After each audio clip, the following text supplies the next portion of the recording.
Aéroport de Roissy, sur le tarmac, des avions en provenance du monde entier. Le Moyen-Orient, l'Asie ou l'Afrique, chaque jour, près de 400 000 personnes transitent dans ces aérogares. Roissy, c'est la première frontière de France, une frontière étroitement surveillée.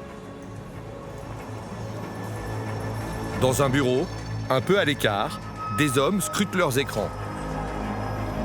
Ils sont douaniers et ils appartiennent à la BSER, la brigade de surveillance extérieure de Roissy.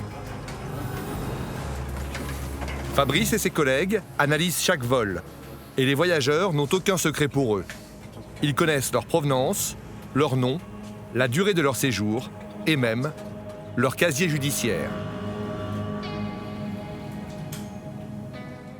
Là, je suis en train de regarder un vol qui arrive d'une provenance un peu sensible au niveau stup, quoi, sur lequel on tape régulièrement. On va regarder les données des compagnies, les données du passager, un petit peu ce qui nous intéresse, donc la nationalité. Quand vous les choisissez, qu'est-ce qui attire votre attention? On est sur le Punta Cana. Est-ce qu'il vient avant d'Amérique du Sud, du Venezuela? Est-ce qu'il a transité par Punta Cana? Ça peut être des petits points qui nous interpellent, quoi. Il est 9 h du matin. Les avions en provenance des Caraïbes et d'Amérique du Sud vont bientôt atterrir. Des pays producteurs de cocaïne. Une drogue qui est en train d'envahir la France et contre laquelle les douaniers luttent sans relâche. Ah oui, vous partez où là? Là, on va contrôler le Punta Cana là, qui va se poser d'ici 5-10 minutes. Donc le temps d'arriver, parce que Roissy, c'est assez grand. C'est très grand. Donc on va prendre les voitures et puis partir sur le vol. Pascal, il faut y aller là. On va sur le standing là? Oui, allez, on y va. Le vol de Punta Cana vient de se poser. Fabrice a repéré une passagère qui l'intrigue. De nationalité haïtienne, elle vit à Paris. Pendant ses vacances, en République dominicaine, elle a fait un saut à Port-au-Prince, en Haïti, avant de revenir à Punta Cana et de prendre le vol pour Paris. Fabrice et son équipe ont peu de temps pour l'intercepter.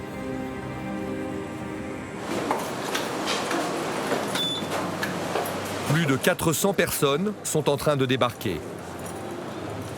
La jeune femme se trouve quelque part, au milieu de la foule. Pourquoi ils n'avancent pas là?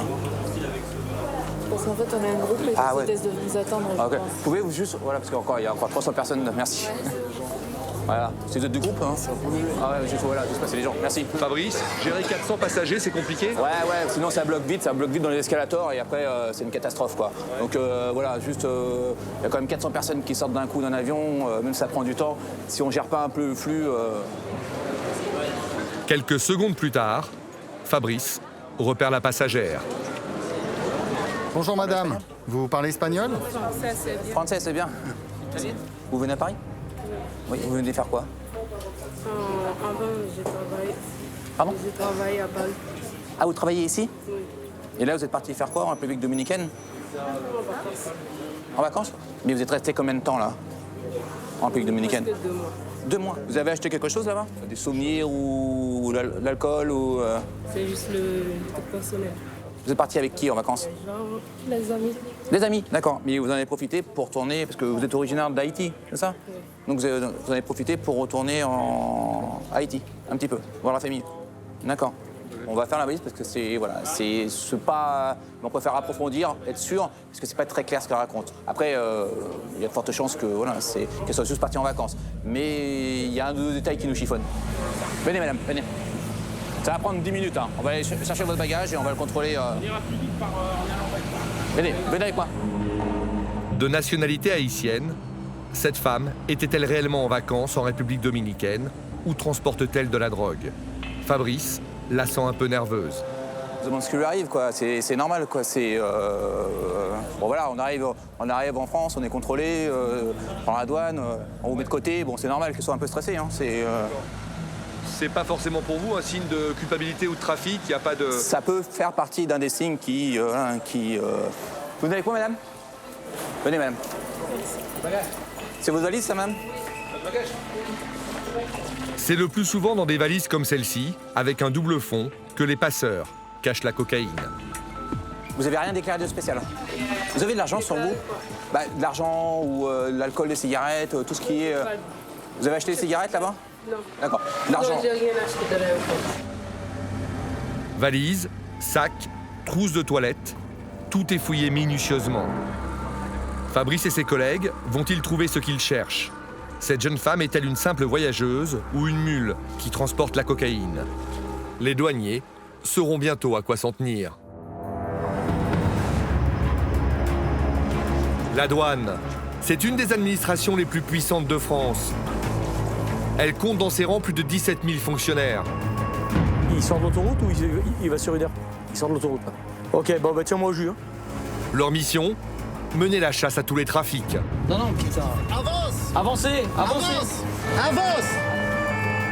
Pour y parvenir, les douaniers disposent de pouvoirs quasiment illimités.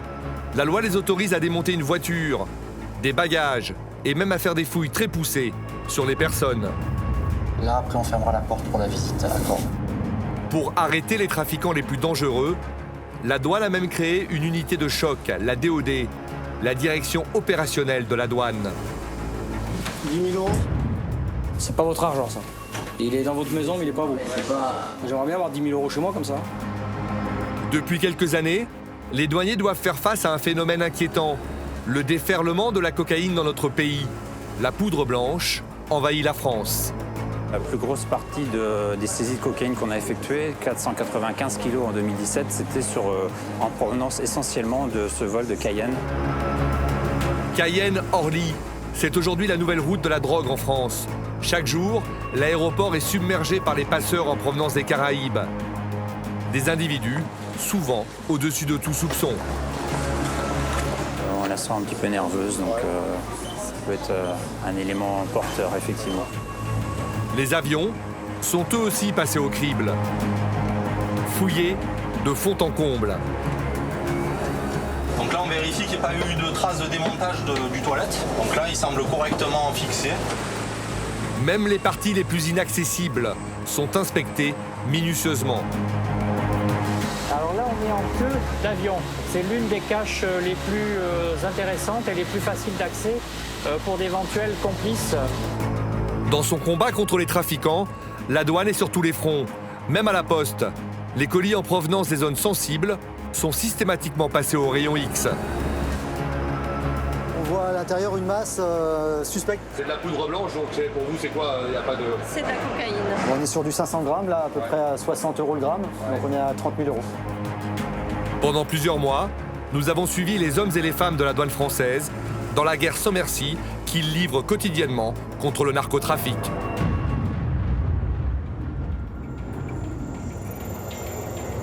Retour à Roissy. Le contrôle de la passagère se termine et Fabrice n'a pas trouvé le moindre gramme de cocaïne. Fabrice, sur la dame, pas de soucis, c'est... Non, je pense pas. Non, je pense pas. Ouais. Je pense qu'elle est repartie chez elle quelques jours. La touriste haïtienne commence à retrouver le sourire. C'est bon? Ça va aller? Pendant le contrôle, vous étiez un peu stressé? Non, parce que j'attends pas. C'est pas évident. Ouais, voilà, c'est pas évident. Ah bah oui, non, mais c'est clair, hein. Ah, ça va, vous êtes tranquille. Non, mais ça va, il n'y a pas de souci. Vous êtes tranquille, vous êtes calme. Hein. C'est pas évident d'être contrôlé. On se met à votre place, hein. Vous avez pas eu peur? Intimidé. Attends, il y a ça aussi, là. Non, parce que j'attends pas ça, en fait. C'est la première fois que vous faites contrôler? Ouais. Comme ça, oui. Soulagée, la dame peut rentrer chez elle tranquillement. Au même moment, Christophe, qui appartient lui aussi à la brigade de Roissy, fonce vers l'avion qui vient d'arriver de Cuba. Il a repéré un passager qui a parcouru un drôle de périple. Parti de Riga, l'homme s'est rendu à Paris, puis à Lima au Pérou, un pays producteur de cocaïne. Il a ensuite poursuivi son voyage à la Havane, où il n'est resté que 3 jours, avant de revenir à Paris. Il devait ensuite gagner Francfort, puis retourner chez lui en Lettonie, le tout en moins de 10 jours.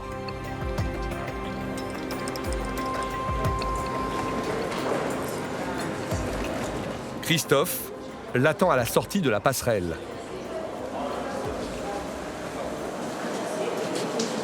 là, j'ai des collègues qui sont en porte d'avion, qui contrôlent les passeports et qui me feront signe dès qu'ils l'auront. Et quelques secondes plus tard, une collègue lui amène le passager suspect. Bonjour, vous parlez anglais? Bonjour, oui, un peu. Un petit peu. Vous êtes resté combien de temps à La Havane? Vous êtes resté 3 jours? Oui, 3 jours. À La Havane? Et avant La Havane? À Lima. À Lima. Et combien de temps à Lima? 6 jours, 6 jours. 6 jours.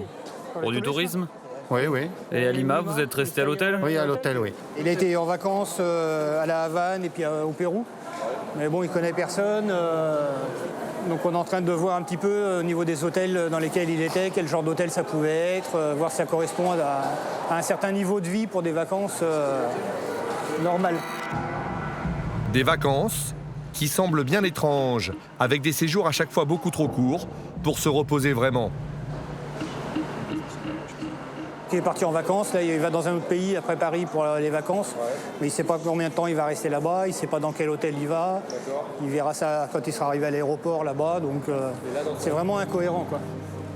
Décidément pour Christophe, le profil de ce passager correspond de plus en plus à celui d'un passeur. Les douaniers décident de fouiller sa valise. C'est votre valise? Oui, oui, oui, c'est la mienne. Vous l'avez achetée à Cuba ou à Lima? Lima. Votre valise? Je l'ai acheté à Lima, oui. Vous l'avez achetée à Lima? Et en allant à Lima, en allant de Paris à Lima, vous aviez pas de valise? Si, une petite. Ah, une petite. Venez, monsieur, c'est par ici. Quand ils arrivent dans les locaux de la douane, la valise est déjà sur place.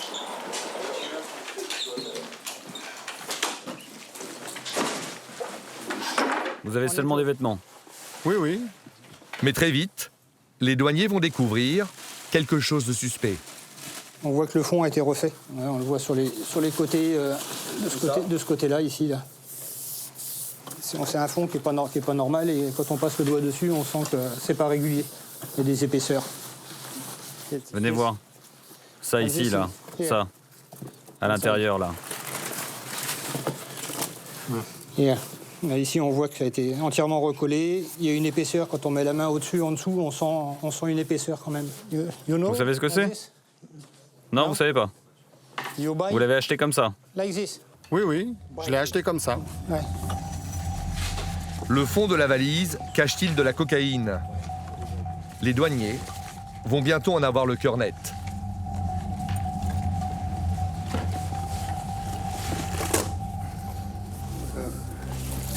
Voilà, donc là, on aperçoit bien un paquet à l'intérieur. C'est un paquet qui fait tout le fond de la valise. Je sais pas ce que c'est. Si, vous savez. Qu'est-ce que c'est alors? On coupe? On fait un test? Pour savoir si c'est de la drogue, de la cocaïne. Ça? Ça, c'est noir. La cocaïne, c'est blanc. Là, j'enlève juste la pellicule qui est au-dessus, là, pour l'instant. Et on voit bien la couleur blanche, caractéristique de la cocaïne. Quand on met le tournevis à l'intérieur, on voit bien de la poudre qui ressort. Là, on la voit bien tout au bout, là, dans les traits du tournevis cruciforme. Et ça, vous êtes sûr pour vous, il n'y a pas de doute? Non, là, il n'y a pas de doute. Même au niveau de l'odeur, on a une petite odeur là, qui est caractéristique de la cocaïne. Donc là, le collègue va faire un test dessus. Là, on le teste. Si c'est bleu, c'est de la cocaïne. Cocaïne, ok? C'est bleu. Positive, cocaïne. Vous êtes en état d'arrestation, monsieur. Je suis arrêté? Ouais, ici, à Paris. Pour possession de drogue. Vous saviez que c'était de la drogue dedans? Non. Ils maintiennent que c'est quand même pas à lui? Souvent jusqu'au bout, oui. Ils maintiennent que c'est pas eux, qu'ils sont pas au courant, qu'ils l'ont acheté la valise comme ça. Après, bon, quand ils ont passé plusieurs jours avec la police, ils changent d'avis. Maintenant, il est 14h15, vous voyez? Là, sur l'horloge, il est 14h15. Il est 14h15 et vous êtes arrêté par les douanes françaises pour trafic de cocaïne. La drogue était cachée dans ce double fond. C'est juste ça. Mais les douaniers ne sont peut-être pas au bout de leur surprise. Donc, comme on disait tout à l'heure, toutes les caches sont bonnes dans une valise. Là, il y en a dans la paroi du fond également. Cette fois, un autre paquet, plus petit, d'1 kilo environ. Encore de la cocaïne, là, monsieur? Non, j'en sais rien. Ah. Là, il y a encore un bon petit paquet. Ça fait 500, ça fait 700 000 euros sur le marché. Parce que si on a 3 kilos, une fois coupé, on arrive à 15 kilos dans la rue. Christophe ne s'était pas trompé. Ce voyageur laiton était bien une mule au service des cartels sud-américains. Oui, 3 kilos. Là, il y a 3 kilos 236. Une belle prise pour la douane qui va valoir de gros ennuis à ce passeur. Donc là, vous êtes en état d'arrestation par les douanes françaises. Nous, on va faire les papiers, les documents. Après, vous allez passer 4 jours avec la police. Ils vont vous interroger. Et après, vous irez voir le juge. Et après, vous irez en prison. 4 jours en prison? D'abord, vous allez passer 4 jours avec la police. Et après, vous irez en prison. Ok. Vous allez y passer 1 an, 2 ans, 3 ans, ça on sait pas. Vous saviez, monsieur, qu'il y avait de la drogue dans la valise? Non. Vous savez, c'est mieux pour vous de dire la vérité. Non, monsieur. Je vous assure, je savais rien. Pour ce genre de travail, les passeurs touchent entre 3 000 et 5 000 euros. Une somme dérisoire au vu des années de prison encourues. Il y a des chances qu'il savait ce qu'il allait faire là-bas, qu'il allait ramener de la drogue, et puis il savait les risques qu'il encourait au cas où s'il se faisait contrôler et arrêter. Mais là, c'est surprenant quand on voit le monsieur, son profil, il a un certain âge, il a plus d'une soixantaine d'années. Oh, c'est des profils qu'on rencontre assez régulièrement, assez souvent. Des profils de passeurs qui n'étonnent plus Christophe. Depuis quelques mois, les cartels utilisent ce genre de personnes au-dessus de tout soupçon. De nouveaux trafiquants qui inondent la France de poudre blanche. Aujourd'hui, toutes les villes et toutes les régions du pays sont touchées. En première ligne contre le trafic, les douaniers ont pour mission de traquer sans relâche ces nouveaux passeurs.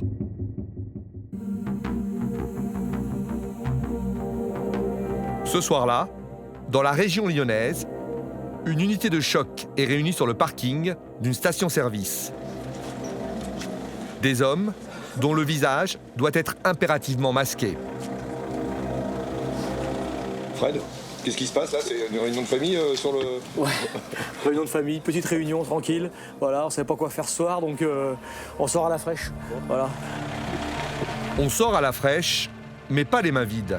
Ces hommes appartiennent à la DOD, la direction opérationnelle de la douane. Leur spécialité, filature et intervention musclée. Denis, ça sert à quoi ça? C'est du matériel qu'on utilise dans le cadre de nos contrôles, nos interventions. Là, on l'amène sur toutes nos opérations parce que c'est le premier point de dissuasion. Et sur ce genre d'intervention, vous avez besoin d'armes lourdes? Juste ce qu'il faut. Ça peut être dangereux? C'est toujours dangereux. Il faut être prêt, il faut être synchro, il faut avoir un minimum d'équipement, savoir l'utiliser. Vous savez où est l'objectif là où... Il doit être à une demi-heure. Après la sortie Auxonne, l'air de Pontchaine d'Argent. Une demi-heure? D'accord. Il sort de l'autoroute ou il va sur une heure? Il sort de l'autoroute là. Ok, tiens-moi au jus, hein. D'accord? Ouais, ok, merci PH. C'est un véhicule qui est censé être chargé de stupes. Vous savez à peu près ce que c'est? Vous savez d'où ça vient? C'est quoi le... Normalement, c'est un trajet Pays-Bas-Belgique, normalement, et puis qui doit normalement approvisionner le secteur de Bourg-en-Bresse. Vous avez une idée des produits stupéfiants qu'il y a ou vous savez... Normalement, c'est de la drogue dure. On pense à de la cocaïne. Donc là, ils ont attaqué la 39 là.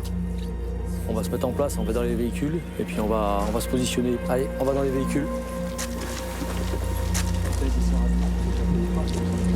La voiture du suspect a été balisée. Une autre équipe la piste depuis plusieurs centaines de kilomètres.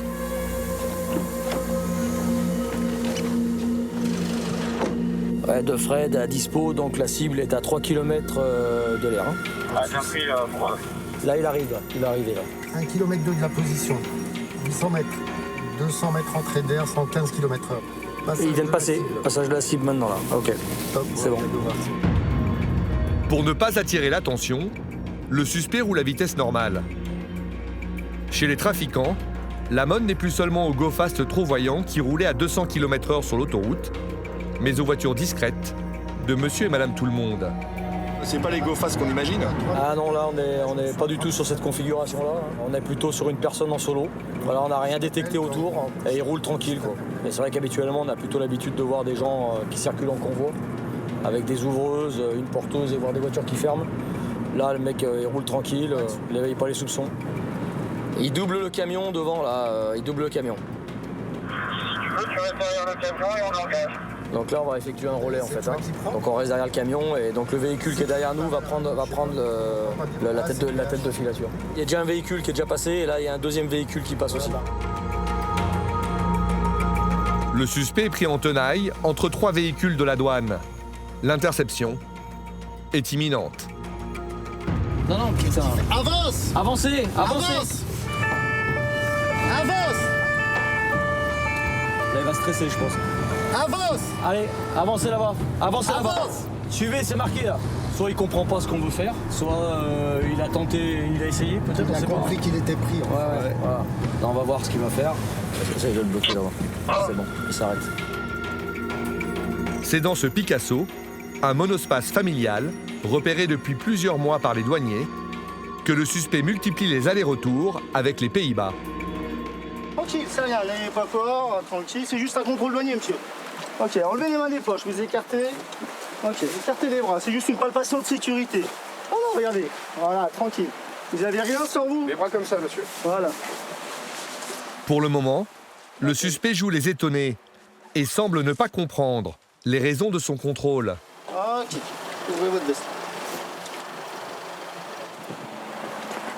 Ok, ça va? Bah ouais. Ok, alors on va se mettre ici. Ok, vous étiez à Annecy, là? Ouais. Vous étiez là-bas pour quelle raison? Vous demandez où on peut aller là-bas. Je vous dis pas que vous n'avez pas le droit d'y aller. Moi, je veux savoir pourquoi. Raison familiale, professionnelle? Familial. Familiale? Vous avez de la famille? Des amis. Des amis? D'accord. Et vous êtes resté combien de temps chez vos amis? Vous n'avez pas envie de me répondre? Vous êtes resté combien de temps là-bas? 2 jours? Vous avez fait la fête? Non? Qu'est-ce que vous avez fait là-bas? Vous voulez pas me parler? Parce que vous me dites, vous me parlez, vous et moi, on n'a pas grand-chose à parler. Moi, je vous pose des questions, monsieur. Vous voulez me répondre, vous me répondez. Si vous n'avez pas envie, vous me répondez pas. D'accord? L'homme refuse maintenant de dire le moindre mot, mais sa voiture va peut-être parler pour lui. Les douaniers commencent à la passer au crible. Pour l'instant, il n'y a pas grand-chose. En fait, son voyage est incohérent. Il nous dit arriver d'un endroit et en fait, la route par laquelle il arrive, ça ne correspond pas du tout. Et voilà, donc il est un peu inquiet. Mais bon, comme toujours, tant qu'on n'a rien trouvé, il ne dira rien. Donc maintenant, c'est aux collègues en uniforme à trouver ce qu'on cherche. Mais on leur fait confiance, ils vont trouver. En général, on trouve toujours.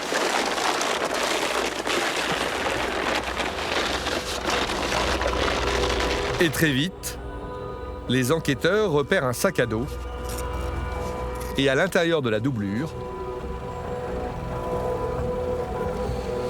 dans le sac à dos, là, toute la poudre blanche. Donc monsieur nous déclare que c'est de la cocaïne, on va faire des tests. Et il y aurait donc un deuxième sac. Celui-là aussi, mais je m'en suis encore pas occupé. Et dans le deuxième sac, pareil, cocaïne? Avancez, regardez. Allez, regardez. pour dissiper le moindre doute, les douaniers sortent leur kit de prélèvement. La réponse est immédiate. Regardez monsieur, ça a viré, c'est bleu, donc c'est de la cocaïne. Monsieur, il est 2h40, vous êtes placé en retenue douanière pour une circulation irrégulière de marchandises réputée avoir été importée en contrebande. C'est quoi la quantité là? Je sais pas, aucune idée pour l'instant. C'est dans un double fond des 2 sacs là. Ouais. Je l'ai pas vu, hein, donc on va aller peser la marchandise et puis. Qu'est-ce qui risque là en fait? Après, ça dépend de son implication. Bon, a priori, si c'est un passeur, si c'est un organisateur, etc. Après, ça c'est la justice qui va se déterminer, quoi. Mais plusieurs années de prison, ouais. L'homme se laisse menotter sans résistance.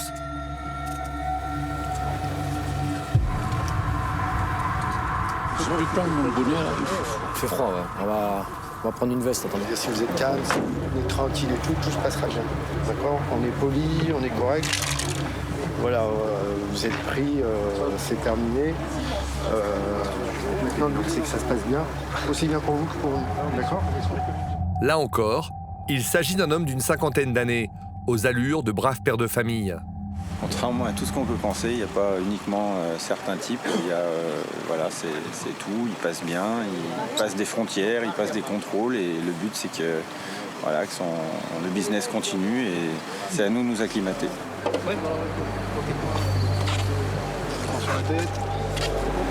En réalité, cet homme est un gros poisson du trafic.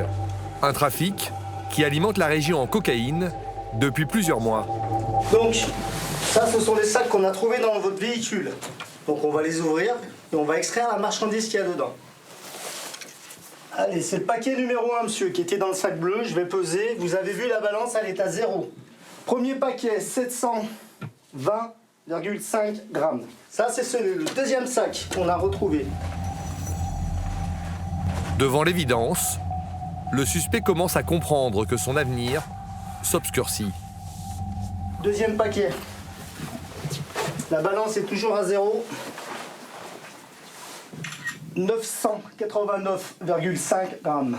Vous confirmez? Non, moi, je ne sais pas, il n'y a pas de temps. Là, est-ce que vous confirmez le poids? Ouais. Oui? Très bien. Ce qui nous fait un poids total de 1710 grammes, 5. Bah, je vous dis, moi j'ai tout déjà. 1,7 kg de cocaïne. Ouais, c'est ouais. Et en plus, ça doit être pur. Ça veut dire qu'ils vont la recouper 3 à 4 fois. Ouais. Et puis après, vous multipliez par... ça fait à peu près entre 100 et 150 000 euros. Un petit trafic qui peut générer des bons petits revenus. De la cocaïne pure, conditionnée sous la forme d'une fine galette, pour mieux passer inaperçue. Ils ont épousé la forme du sac à dos. Donc voilà, le sac à dos, hein, regardez. Hein. Ils ont épousé la même forme, donc c'est quotidien, hein, c'est des fonds c'est des doubles fonds, hein, tout simplement aménagés. Donc on retrouve bien cette forme. Donc là, sous le scotch marron, vous avez toute la cocaïne. Si vous n'avez pas l'habitude de palper un sac à dos ou de fouiller, ça passe inaperçu. Pour le suspect, la nuit est loin d'être terminée. C'est à son domicile que les douaniers vont maintenant poursuivre leur enquête. On va voir tout ce qu'on peut trouver, éventuellement des produits stupéfiants, des sommes d'argent liquide, des indices qui pourraient amener à l'enquête des éléments importants, des éléments nouveaux. Il est 6 h du matin. Les douaniers arrivent en force. Dans ce genre d'affaires, ils ne savent jamais comment ils vont être reçus. Bonjour madame. À l'intérieur de l'appartement, Non, il n'y a pas d'enfant. la femme du suspect a un réveil difficile. On va fouiller l'appartement, d'accord? Là, il n'y a que des douaniers et il y a également des gendarmes qui sont officiers de police judiciaire. Ils vont nous assister pendant la fouille de l'appartement. Est-ce qu'il y a des marchandises qui pourraient nous intéresser dans l'appartement, madame? Non. Pas de drogue, de l'argent, des armes? Moi, je ne sais pas vraiment. Vous savez pas? Parce que moi, je dors ici, lui dort en haut. Ça va, vous retrouvez un petit peu vos esprits? Ouais. La perquisition commence. Dans l'appartement, les enquêteurs retrouvent rapidement des objets liés au trafic.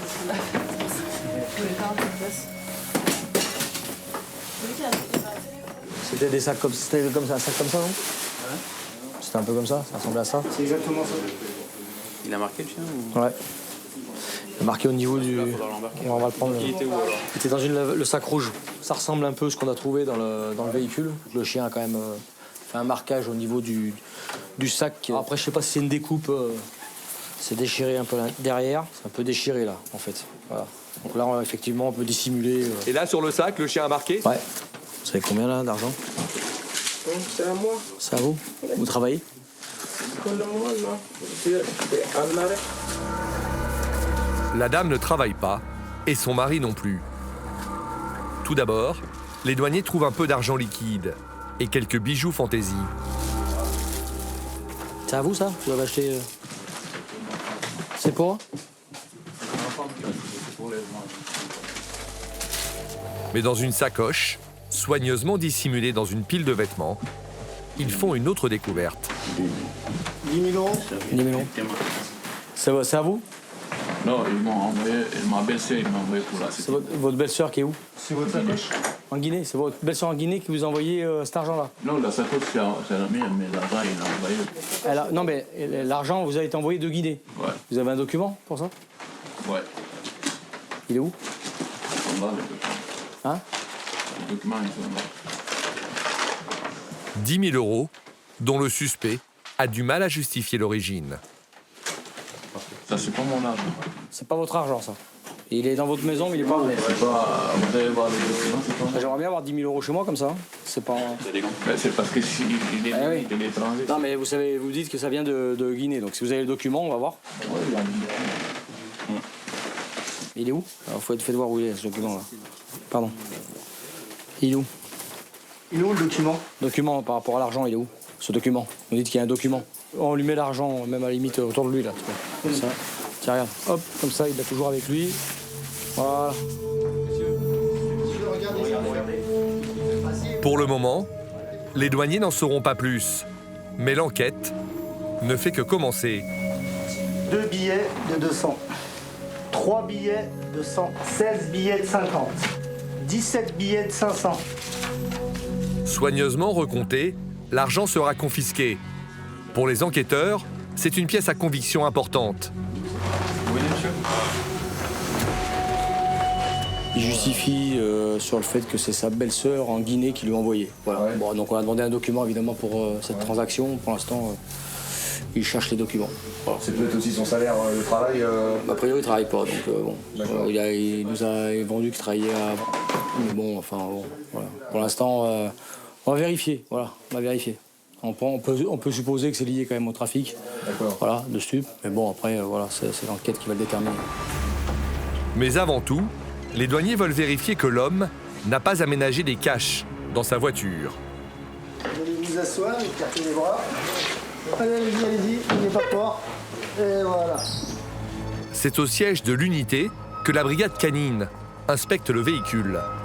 On va chercher? Allez, tu cherches, ouais. Ça, c'est bien. Continue. Ça, c'est bien. Continue, ouais. On va dedans, tu... Allez, tu cherches. C'est bien, impeccable. Ouais, ça, c'est bien. Le chien ne trouvera pas de nouvelles traces. Mais les douaniers ont accompli leur mission. Cet homme sera condamné à 5 ans d'emprisonnement, à une interdiction définitive du territoire français et devra payer une amende douanière de 68 400 €. Une opération qui démantèle un réseau qui approvisionnait la région de Bourg-en-Bresse. Mais depuis plusieurs mois, un lieu inquiète les responsables des douanes. Orly, et particulièrement son terminal sud. Cet aéroport est aujourd'hui la première porte d'entrée de la cocaïne en France. C'est ici qu'atterrissent les avions en provenance des Caraïbes et de Guyane. Et les chiffres sont hallucinants. Ici, les passeurs arrivent chaque jour par dizaines. Le phénomène est tel que la presse en fait ses gros titres. Orly submergé par les mules. Les réseaux utilisent même des enfants de 14 ans pour faire entrer la drogue.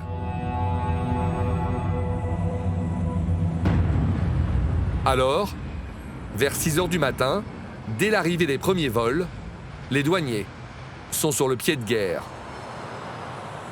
Il faut savoir que la cocaïne qui arrive à Orly est d'une grande pureté et que par conséquent elle est recoupée 4-5 fois derrière. Donc c'est autant de profit pour les organisations criminelles concernées. Le premier avion vient d'atterrir en provenance de Guyane. Christophe, le directeur adjoint des douanes d'Orly, ne veut pas le rater. C'est celui-ci? C'est le Cayenne? C'est celui-ci le Cayenne? On va monter. Sur ces vols sensibles, les passagers sont contrôlés dès leur sortie de l'avion. Et le chien repère tout de suite des traces de cocaïne sur un passager.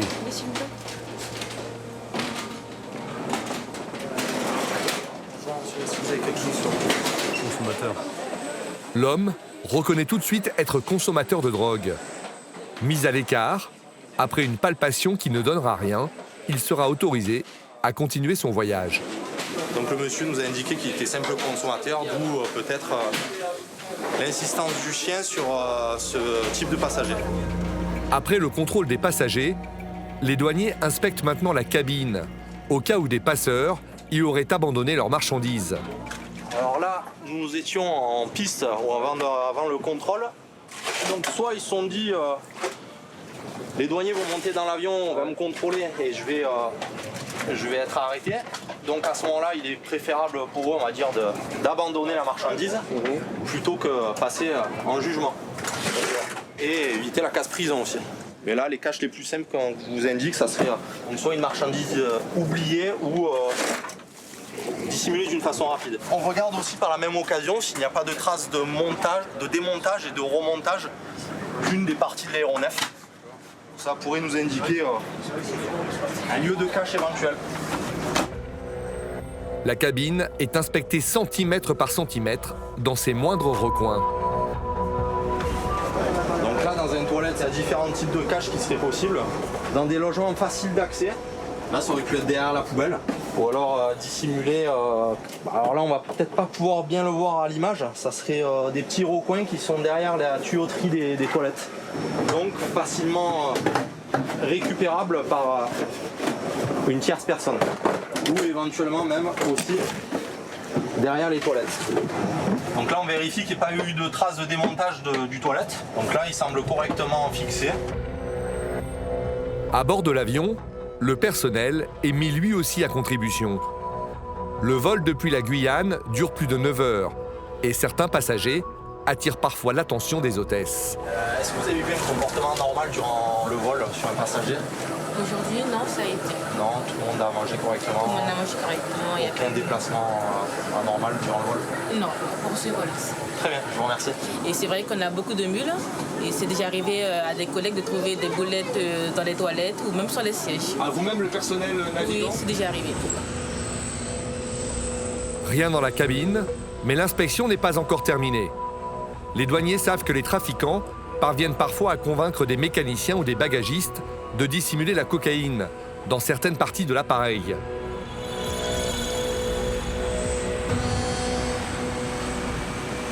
Mais comment les passagers auraient caché des choses ici? Ils n'ont pas accès ici? Alors ce ne sont pas les passagers, mais ce seraient d'éventuels complices au départ. L'idée étant que, évidemment, la cocaïne soit récupérée par des complices à l'arrivée. Là, il faut bien connaître un avion quand vous rentrez là-dedans, c'est... Alors là, on est en queue d'avion. C'est l'une des caches les plus intéressantes et les plus faciles d'accès pour d'éventuels complices sur l'aéroport de départ. Évidemment, je vous rassure, on ne fait pas n'importe quoi, on ne touche à rien. Et quand il y a un sujet, on appelle le mécanicien de l'avion qui, lui, est habilité à manipuler certaines parties de l'avion. Rien dans la queue de l'appareil, ni dans la soute à bagages. Le contrôle de l'avion est terminé, mais dans l'aérogare, les 400 passagers sont inspectés à la loupe. On la sent un petit peu nerveuse, donc ça peut être un élément porteur, effectivement. Nerveuse, pourtant, cette jeune femme n'a rien à se reprocher. Mais à Orly, rien n'échappe au contrôle des douaniers, même les légumes et les fruits exotiques. Parce que c'est déjà arrivé, on a déjà fait des stupes qui sont au milieu des fruits ou légumes. Et parfois, ils les coupent et les chargent après l'école. Donc là, en l'occurrence... Non, il n'y a rien. Les produits cosmétiques n'échappent pas non plus à leur vigilance. C'est quoi, Stéphane? Là, je sonde, là, en fait. Ouais. Comme je ne vais pas vider complètement le pot s'il n'y a pas lieu de le vider, je vais sonder pour voir s'il n'y a rien dedans. Ce sont des constatations qu'on a déjà faites. Hein. Ça sert de moyen de dissimulation. Et des fois, il y a de la cocaïne qui est dissimulée dans ce type de compte-là. Là, il n'y a rien. C'est bon. Vous pouvez y aller, messieurs, dames. Vous arrivez d'où, s'il vous plaît? De Cayenne. Cayenne? C'est vos enfants? Oui, c'est ça, mais... Vous mettez sur le tapis noir? Même les familles sont contrôlées. Car pour tromper les douaniers, il arrive que la drogue soit dissimulée sur des enfants. Tout est possible, il n'y a plus vraiment de critères. Famille, personne seule, âgée, jeune, pas de règles. Tout est envisageable. Et très vite, les douaniers trouvent une passeuse. On a constaté effectivement une fausse culotte moulée. Donc un transport à corps. La jeune femme va être fouillée intégralement dans une pièce à l'écart. Les douaniers retrouveront 1,4 kg de cocaïne dans ses sous-vêtements. Les trafiquants lui avaient promis une belle somme d'argent. Et les mules sont à peu près payées entre 1 000 et 5 000 € pour un transport. Quelques minutes plus tard, Toujours en provenance de Cayenne, un passager intrigue les douaniers. Ce jeune Guyanais, à l'apparence soignée, transporte avec lui Je t'envoie un troisième tout de suite. 2 paquets de farine. À l'intérieur, les douaniers, comme ils le pensaient, découvrent 2 paquets de poudre blanche qui leur laissent peu de doute. Voilà, il y a de fortes raisons de penser que c'est de la cocaïne, étant donné que c'est dissimulé, comme vous avez pu le constater, dans de la farine et puis l'odeur. D'accord. Ouais. Ça dégage une odeur que vous connaissez. Ah oui, oui. Un petit peu avec. Donc là, il y a quand même une quantité importante. C'est, Là, on a 1 ou 2 kilos, je pense, 2 kilos. Ouais. Mais le fait de dissimuler dans des produits comestibles, c'est un grand classique ici. Ça peut être des produits cosmétiques, d'hygiène, de la nourriture, du poisson congelé, des courges, on voit de tout. Ou alors on est dans du double fond dans les valises. Là, dans une caisse, dans les chaussures, le slip, nulle part, tout est là. Il est où son passeport, monsieur? Il est là. Vous avez quel âge, monsieur? Comment? Vous avez quel âge? 20 ans. Pardon? 20 ans. Vous allez où, monsieur, là? Comment? Vous allez où? Je sais pas, on m'a dit de venir. On vous a dit de venir sur Orly. Quelqu'un est censé venir vous chercher sur l'aérogare? Comment? Quelqu'un doit venir vous chercher à l'aérogare? Non. Non? On m'a dit que je devais aller à l'hôtel. C'est tout. À quel hôtel vous êtes censé aller? À quel hôtel? Je crois à côté de la gare de Paris.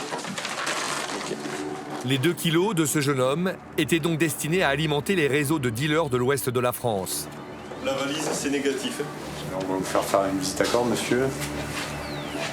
La plupart du temps, les passeurs qui cachent de la cocaïne dans leur bagage en transportent également à l'intérieur de leur corps. On va vérifier que monsieur ne transporte pas à corps de la cocaïne dissimulée dans ses sous-vêtements, par exemple, ou insérée dans les parties intimes. Donc là, après, on fermera la porte pour la visite à corps. Voilà. Ce jeune Guyanais n'était pas connu jusqu'à présent par les services de la douane, ni par la police. Son casier judiciaire était vierge. vous habitez en France, vous habitez en Guyane, vous vivez en Guyane. Vous avez quel âge? 20 ans. 20 ans. C'est la première fois que vous faites ça? Ouais. Oui. Vous savez ce que vous risquez quand vous faites ça ou c'est Ouais, je savais ce que je risquais. Vous avez pris le risque. Vous veniez pour combien de temps en France ici? 2 semaines. On vous a payé pour faire ça? Comment ça s'est passé? C'est quoi le... Non. Non? C'est vous qui avez acheté directement la marchandise et vous l'amenez ici, c'est ça? Le jeune homme n'en dira pas plus. D'autant que les résultats des tests viennent de tomber. Vous voyez là, c'est rose, monsieur. Ça devient bleu, c'est que c'est de la cocaïne. Voilà, donc c'est bleu. Donc il est quelle heure? 10h35. Il est 10h35, monsieur, vous êtes mis en retenue douanière. 2 sacs remplis de cocaïne pure qui, coupés plusieurs fois, auraient rapporté beaucoup d'argent aux dealers de l'ouest de la France. Grosso modo, on a 2 kilos, donc ça nous fait au bas mot 80 000 €, 100 000 € en prix brut. Comme c'est, enfin, le laboratoire des douanes va nous indiquer le taux de pureté, comme ça va être recoupé 4 ou 5 fois, il faut multiplier par 4 ou 5. Donc en gros, ça peut monter à 400 000 €, 500 000 €. Tout dépend derrière de la politique commerciale du réseau. En quelques minutes, et sur 2 vols, les douaniers d'Orly Sud ont intercepté 2 passeurs et près de 4 kilos de cocaïne. Certains mois, ils arrêtent une vingtaine de passeurs en une seule semaine. Depuis le début de l'année, plus de 500 kilos de drogue ont déjà été saisis et ils s'attendent à dépasser bientôt la tonne.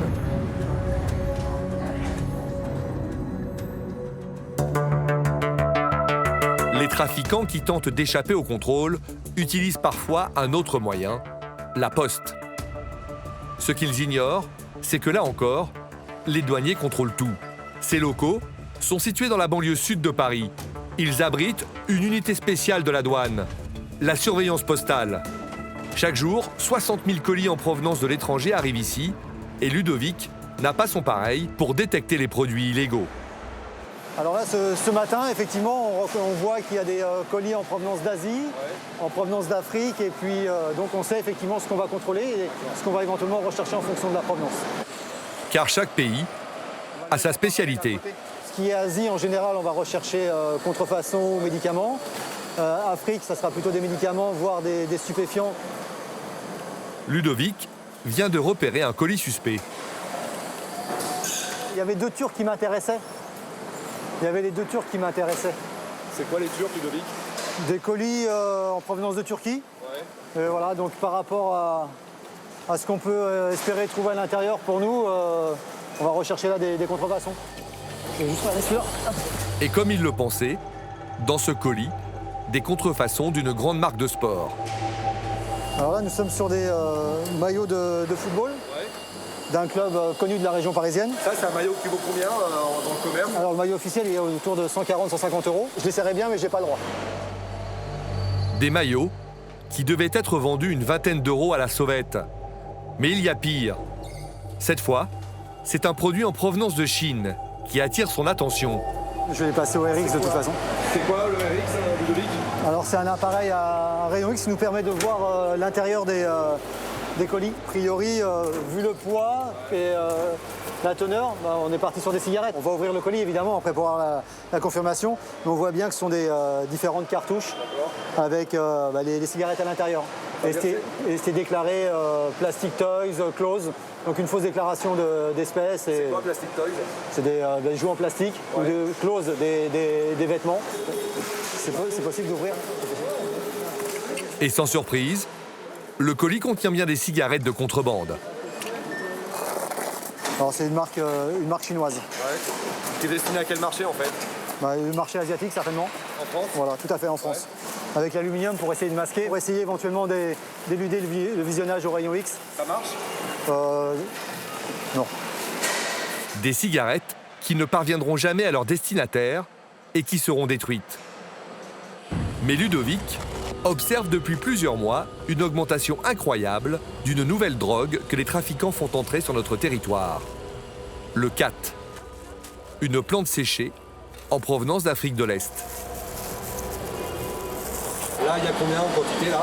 En général, par expérience, ce sont des ballots de 2 kg.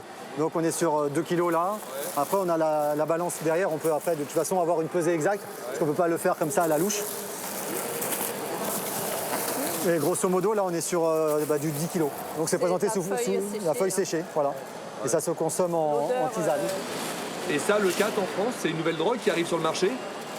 C'est déjà présent depuis plusieurs années. Ouais. Mais cette année, effectivement, on est quasiment au double de saisie sur notre bureau par rapport à l'année dernière. Et vous en êtes à combien? On est au-delà de la tonne. En ce moment, des quantités de plus en plus importantes de khat sont saisies par les douaniers. Hier encore, Ludovic en a intercepté une dizaine de kilos. En ce moment, c'est assez exponentiel. On a un mur, si vous pouvez voir, on a un mur de khat. Du khat séché qui attend donc la destruction. Tous ces cartons qu'on voit? Voilà, c'est à peu près des cartons de 10-15 kilos. Ça peut être avéré comme un réseau, parce que ce sont des colis de 15 kilos, donc une consommation personnelle de 15 kilos de khat séché. C'est beaucoup. Ça fait beaucoup. Mais ce n'est pas tout. Ici aussi, en tête du hit-parade des produits stupéfiants, la cocaïne. Et Ludovic vient justement de repérer un colis a priori banal, mais qui vient d'une région sensible. Alors là, ce sont des colis en provenance des DOM. C'est prévu comme du rhum blanc à 4,5 litres et ça a l'air d'être assez léger. Le passage au rayon X va-t-il confirmer les craintes de Ludovic?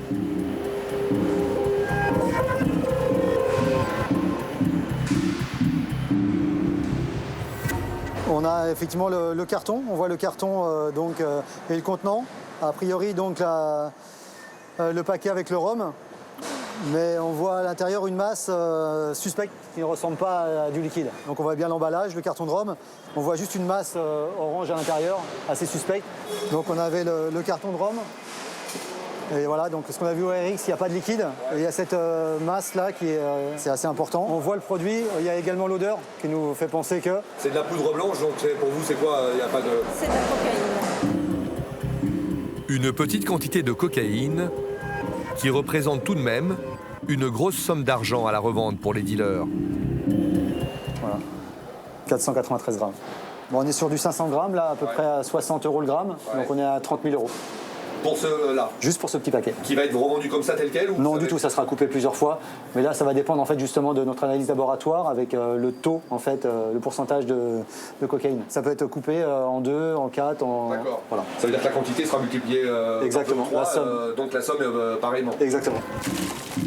Le destinataire recevra bien son colis, mais il sera suivi discrètement par les enquêteurs de la douane qui ne tarderont pas à le placer sous les verrous. À la poste, sur la route ou dans les aéroports, les unités de douane spécialisées mènent un combat sans merci contre les trafiquants. L'an dernier, plus de 17 tonnes de cocaïne ont été saisies en France. Une perte de plus d'1 milliard d'euros pour les réseaux criminels.